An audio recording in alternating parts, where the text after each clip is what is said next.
G'day friends and folks, and today we have another Q&A. Now I know I've kind of been neglecting these, but that's mainly because I've got other more important video topics planned for the future that I think you guys would really enjoy. But with that said, I have noticed that I have been gaining an influx of questions over on Ask.fm, so I do want to keep this series going for as long as possible. But yeah, let's move on to the very first question of today's video, which is, will you ever do daily uploads? And for me personally, the simple answer is just no. I don't think I'm going to ever be the kind of channel that uploads daily. I prefer maybe uploading 3 videos a week, but those videos are legitimately good videos. I don't want to upload 7 videos a week, and the videos are more or less about the same thing. You know, Dragon Ball Super, will we see a Super Saiyan God 3 million? You know, I don't want to do videos like that, because I feel like if I uploaded every day, those would be the type of videos that I would have to resort to because I'll just run out of ideas. You know, who knows? As of right now, probably not. In the future, maybe, who knows? Next question is, who would win, Beerus plus Whis or Omega Shenron? I'm just going to answer that really quick. Beerus and Whis fighting together would obliterate Omega Shenron. Next question is, what YouTubers are most relatable to the DBZ cast?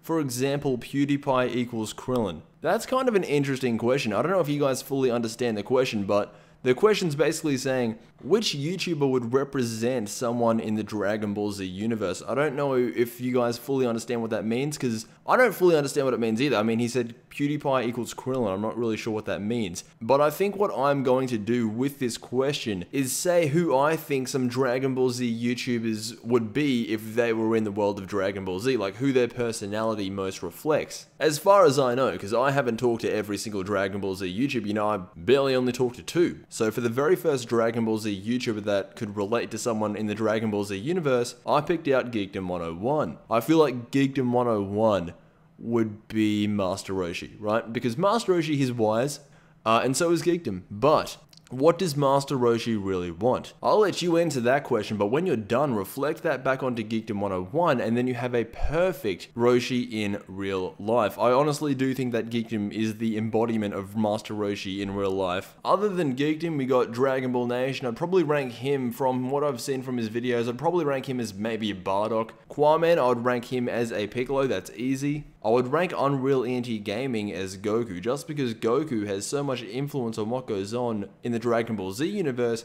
and Unreal Anti-Gaming has so much influence on what goes on in the Dragon Ball Z community. So it kind of plays hand in hand. Other than that, we have Black and Fist, who I think would be Shenron just because of his voice. Hello there, I shall grant you one wish. Farewell. I'm trying to think of a Dragon Ball Z YouTuber that just flat out reminds me of Vegeta, and so far, I can't think of anyone in the Dragon Ball Z community that just reminds me straight away of Vegeta. Also, I'm trying to think, who would I be if I was a Dragon Ball Z character? I'm not sure. There's plenty of websites out there that can try and determine which kind of Dragon Ball Z character you are. Some are completely inaccurate, but some are pretty good. Next question, do you think there is a similarity between Kaio-Ken and the Super Saiyan God? Honestly, I would like to think that there is, considering King Kai is a god, and he obviously taught Goku the Kaio-Ken, so it does beg the question, but I do not think that they are related. I don't think Toriyama's ever gonna like bring up Kaio-Ken. I just don't see it happening. I just don't see Toriyama bringing up Kaio-Ken out of nowhere. He hasn't touched it since the Frieza saga. So thank you for that question, man. Now moving on to the next question, which is, why is Goku always scared from Chi-Chi and Bulma's slap? To be honest, it's just 100% for comedy. Honestly, I would love it one day if Goku just grabbed Chi-Chi by the hand as she was trying to slap him and then just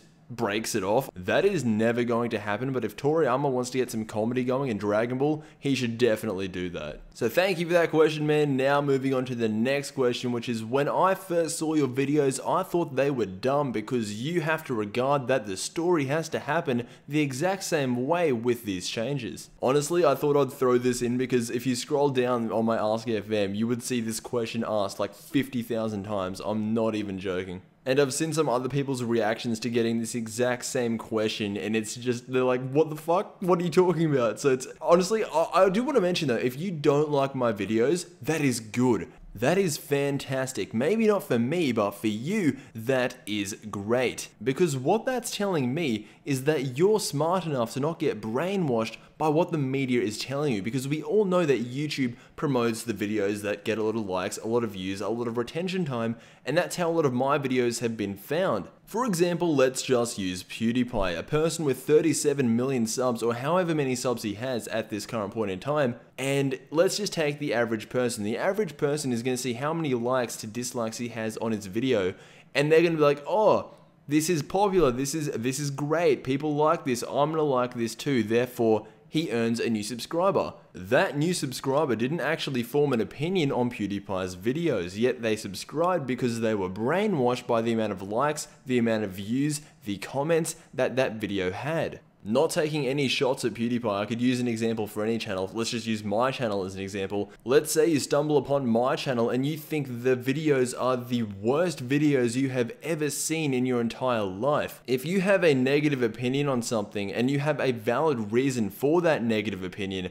that is good. Like I said before, maybe not so much for me, but for you, that means you're not brainwashed, that means you're not taking what's fed to you by the media. It just makes me happy when I see people not following the trend, or not following what is cool, or just breaking out of a certain stereotype. That to me is respectable, commendable, and if you're a person like that, then all the more power to you. If you dislike someone's video because it's a legitimately bad video and you have a valid reason for thinking that, then all the more power to you. That's just my take on things, guys. You could have a different opinion, but I've gone on the biggest rant of my life right now, and I think that's gonna do it for this video. I wish I could make these longer, but I do have a very limited amount of time that I have to work with, and my work rate is not the best. But anyway, guys, regardless, I hope you have enjoyed. As always, I will see you in the next Dragon Ball Z